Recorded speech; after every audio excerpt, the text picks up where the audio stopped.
Israel awakened something demonic. What if I told you something demonic has already been awakened in Israel? Not a myth, not a symbol, but something real, something Jesus warned us about, a prophecy so serious Jesus didn't say, pray. He said, run. What could be so evil, so dangerous, that the Son of God said to flee without looking back? This isn't just a historical event. This is a prophecy that happened before and will happen again. It's called the abomination of desolation, and what's even more terrifying, many believe it's beginning right now. Has Israel just triggered the countdown? And is the world sleepwalking toward a prophetic trap? And what's revealed next will uncover the real reason Jesus said not to stop for anything, not even to grab your coat. What you're about to see isn't fiction. It's unfolding, step by step, exactly how the Bible said it would. Let's rewind the moment. Jesus was sitting quietly on the Mount of Olives. His eyes looked across the valley, straight into the heart of Jerusalem, straight at the temple. His disciples asked the question we all want answered. When will the end come? And Jesus didn't hesitate. He gave a clear, urgent, terrifying clue. The next verses you hear will unlock a countdown Jesus himself initiated. Matthew 24, verse 15. When ye therefore shall see the abomination of desolation, spoken of by Daniel the prophet, stand in the holy place, then let them which be in Judea flee into the mountains. He didn't say, wait. He didn't say, pray. He said, run. This wasn't poetry. It wasn't a parable. This was a military-level evacuation order from heaven. And the most alarming part, he tied it to a specific moment in time and a specific location. What you are about to hear will show why that moment Jesus saw might already be repeating right now. But what Jesus saw that day wasn't just for their time. It was a warning for ours. The temple, the holy place, Jerusalem. But what exactly is the abomination of desolation? Because what Jesus saw that day is about to rise again in full view of the entire world. Was Jesus pointing to a future event the world would never see coming? Could it be that this wasn't just a warning for the past, but for something the church is about to face again? And if we misread it, will we be ready in time? Because this one location, this one act, may be the final domino that sets off the Great Tribulation, and if you wait too long to act, you may not get another chance. If we ignore this warning, we might not survive what comes next. This is the moment that could change your eternity. But to truly understand how dangerous this moment is, we have to go back to the first time it happened. The temple in Jerusalem. So, what is the abomination of desolation? Jesus didn't leave us guessing. He pointed straight to the prophet Daniel. Daniel 11:31 says, "They shall pollute the sanctuary of strength, and shall place the abomination that maketh desolate." It's when someone walks into the holy place of God and does something so wicked, so demonic, that it desecrates the entire sanctuary. It turns sacred ground into a stage for Satan. The holy becomes unholy. Worship turns to blasphemy. And the presence of God is replaced by something dark. This isn't just symbolic. It has already happened once before in history. And as we keep going, you'll see exactly how it's being set up to happen again, right under the world's nose. But prophecy says it will happen again And when it does, it will divide the real followers of Jesus from the ones who were just playing church. And in just a few moments, we'll reveal why millions of Christians may celebrate the very thing Jesus said to run from. The question is, will we recognize it when it does? Because the next time it happens, it won't be in secret. It will shake the whole world. To understand the abomination of desolation, we have to go back, not to modern Israel, but to a time when the Second Temple still stood. Back to a man named Antiochus Epiphanes. He wasn't just a king. He was a Greek ruler fueled by hatred, not just for Israel, but for Israel's God. He didn't bring peace. He brought terror. And in 167 BC, Antiochus did something that shook the ancient world and left a scar in Jewish memory forever. He marched into Jerusalem with an army, but he didn't just conquer the city. He walked into the temple, the very house of God, the place that was supposed to be holy, sacred, untouchable. And there, he committed one of the darkest acts in all of Jewish history. He walked up to the altar, the place where generations had offered sacrifices to the God of heaven, and he defiled it. Not with prayer, not with incense, but with a pig. To us, today that might sound odd, but to the Jewish people, it was unthinkable. Pigs were unclean, forbidden, a direct violation of God's commands in the law. By sacrificing a pig on that altar, Antiochus wasn't just being disrespectful. He was declaring war on God himself. His message was loud and clear. Your God means nothing to me.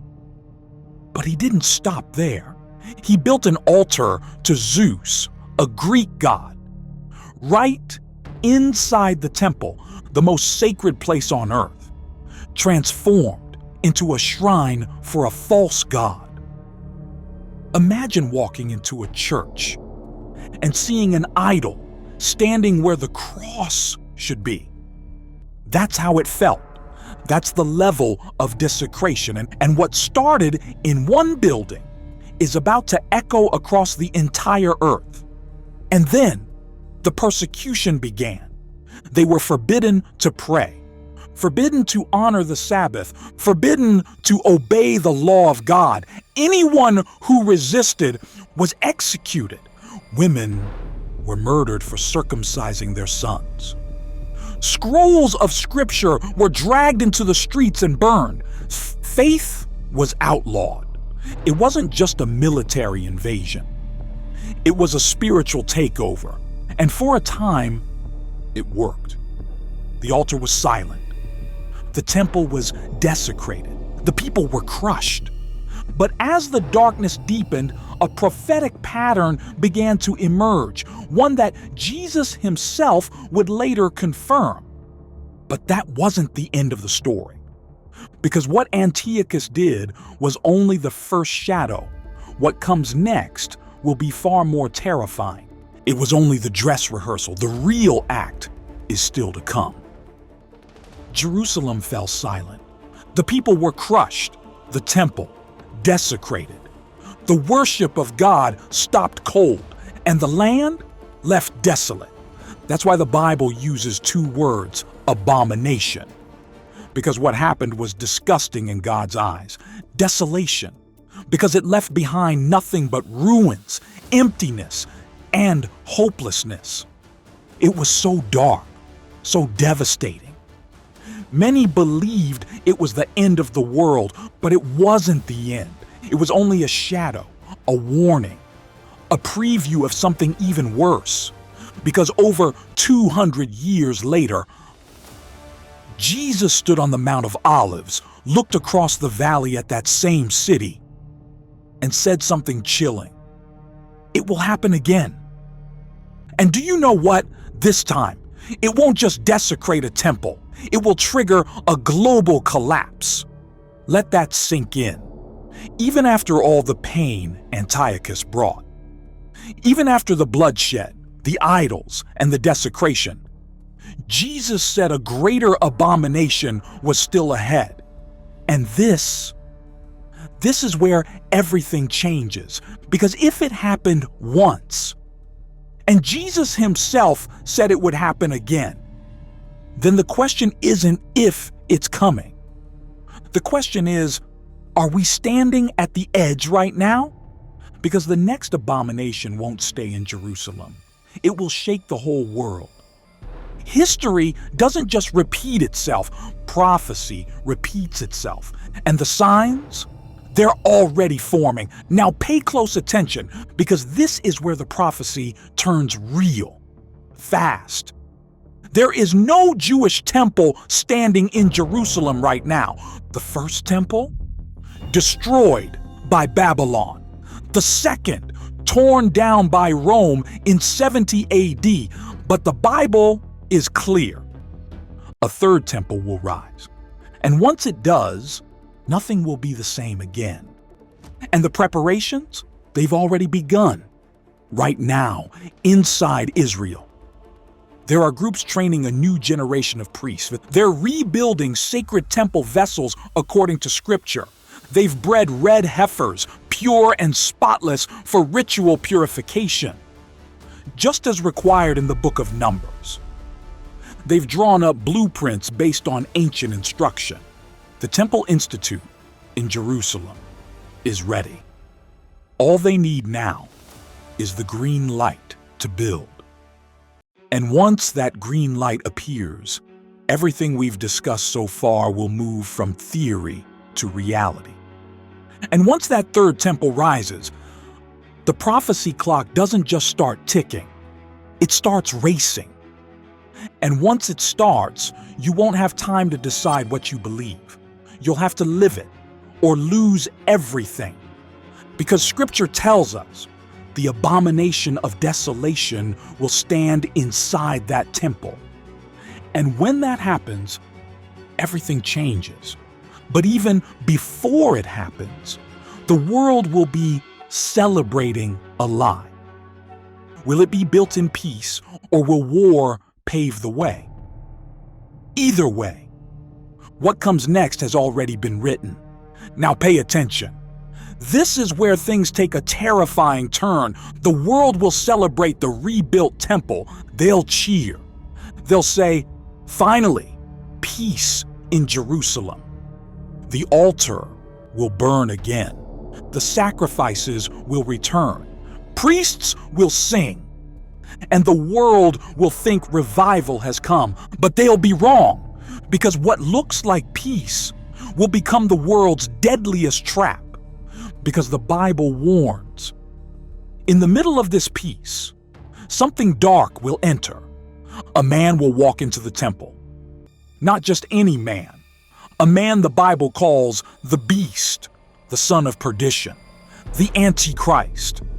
And when he enters the holy place, he does the unthinkable. But even that is only the beginning. What follows will be unlike anything we've seen. He defiles it. He stands where only God should stand. He demands worship. And in that moment, peace shatters. The world won't see it coming, but God already warned us. This is the signal. This is the abomination of desolation. As the deception grows stronger, even the faithful will feel the pressure to compromise. Millions of lives will change in a single moment, and only those who are grounded in truth will endure. And once it begins, the Great Tribulation will follow. And the man who sparks it all is already stepping into the spotlight. But what he does next will unlock a level of control the world has never seen before. 2 Thessalonians 2:4 gives us a chilling warning. Who opposeth and exalteth himself above all that is called God, so that he as God sitteth in the temple of God, showing himself that he is God. This isn't just arrogance. This is blasphemy incarnate. One day, a man will stand in the holy place, not just any man, the Antichrist. He won't come with horns or fangs. He'll come with persuasion, with signs, wonders, and a false peace. And then he will claim to be God. And the world? They won't question it. They'll believe him. They'll worship him. And they'll take his mark. And when the mark is given, a line will be drawn across eternity. That's when Jesus says one word, run. Because when this moment comes, it marks the beginning of the Great Tribulation.